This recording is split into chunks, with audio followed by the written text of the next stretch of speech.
So you're planning your next trip and the big question pops up: should you book an Airbnb or a hotel? In 2025, that choice is more complicated than ever.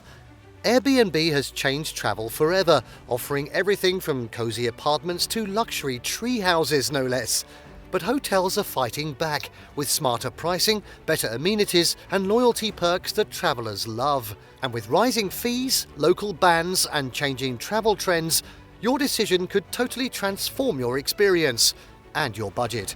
In this video, we're breaking down the real pros and cons of Airbnb versus hotels in 2025. Which one is cheaper? Which one is safer? And which is actually worth your money? Stick around, because by the end of this video, you'll know exactly where to stay on your next vacation. And first up at 1, is Airbnb still the cheaper option? You might think Airbnb is the more affordable choice, but here's the reality in 2025. Not always.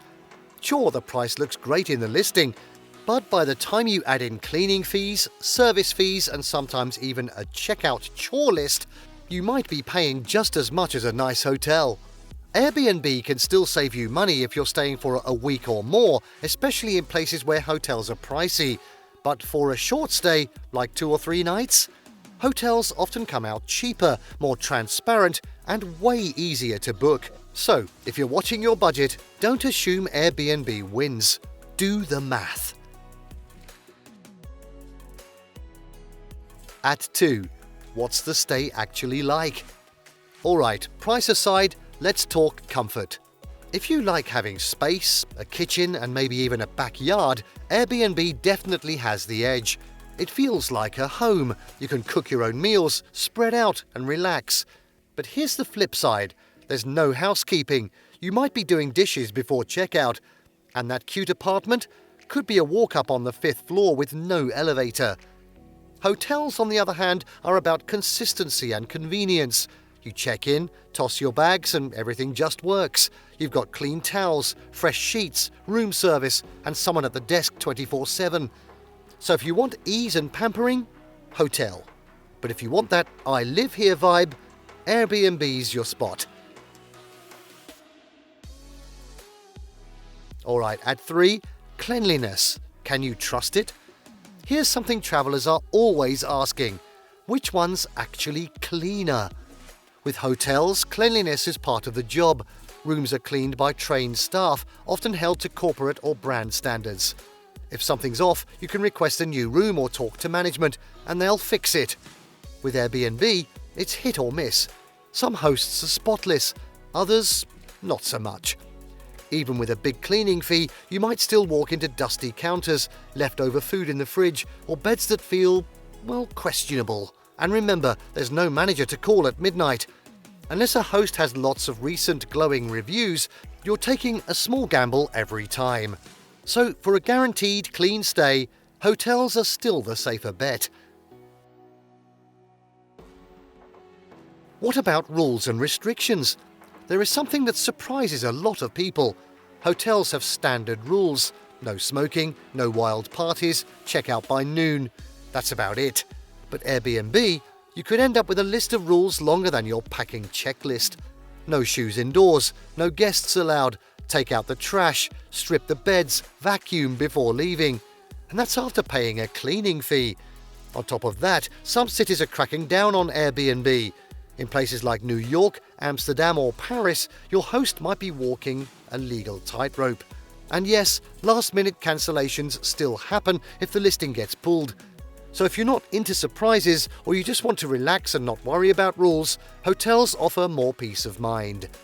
That's great.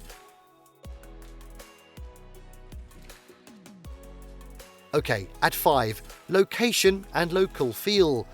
With Airbnb, you're often staying in the heart of a neighborhood, not near tourist traps, but surrounded by locals. That means morning walks past bakeries, grocery runs to the corner shop, and a more personal connection to the place you're visiting. Hotels, in contrast, are usually positioned for convenience. They're found near airports, landmarks, and city centres. Great if you want quick access to attractions, but not so great if you want to escape the crowds or experience daily life like a local. Airbnb gives you a chance to live like a resident. Hotels keep you connected to the city's infrastructure. Both are valid, but the feel is very different. At 6 now, safety and security. Very important. Hotels provide a consistent sense of security. You've got keycard access, staffed lobbies, security cameras, and often on-site personnel 24/7. If something feels off or goes wrong, there's always someone to call or speak to face-to-face. Airbnb is more variable. Some listings have smart locks and outdoor cameras, while others have basic locks and no formal support. You may be sharing a space or staying in a building with unfamiliar guests.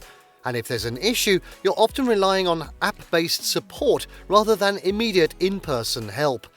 For travelers who prioritize peace of mind, especially solo travelers, hotels offer a more reliable safety net.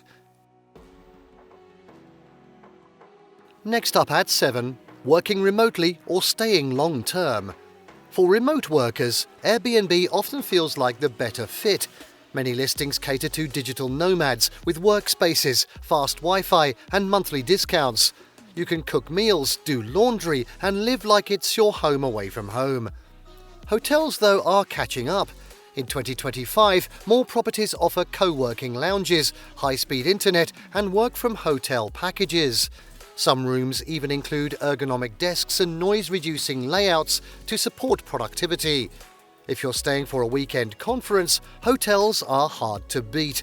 But if you're planning a working stay for a few weeks or longer, Airbnb still has the edge in comfort and lifestyle. At 8, customer service and support. When something goes wrong, how quickly it's fixed matters. Hotels shine here. You can walk to the front desk, talk to someone immediately, and get solutions on the spot, whether that's a room change, a maintenance issue, or just help with directions. Airbnb support depends on your host and the app. If your key code doesn't work or something's broken, it may take hours or longer to reach a resolution. Hosts vary in how responsive and proactive they are, and while Airbnb's official support has improved, it's still not as fast as a staffed hotel. If you want immediate service and dependable backup, hotels are the safer choice. Interesting. And finally at 9, so where should you stay in 2025? Both Airbnb and hotels have evolved, and both are better than ever, but they serve different needs. Choose Airbnb if you're staying more than a few nights, you want space, a kitchen, or a more local experience. You're comfortable being self-sufficient, you're working remotely or traveling as a family or group. Choose a hotel if you're staying short-term and want convenience, you value on-site service, amenities and instant support, you prefer structure, security and consistent standards, you're traveling solo for business or in unfamiliar areas. There's no one-size-fits-all answer. It comes down to your travel style, your destination and what matters most for your trip. So what's your pick? Are you more of an Airbnb adventurer or a hotel loyalist? Let us know in the comments and share your best or worst travel stay. We'd love to hear it. And if you found this breakdown helpful, be sure to like the video, subscribe to the channel and hit that bell icon so you never miss a smart travel guide. Whichever you choose for your next trip, make it memorable and make it work for you.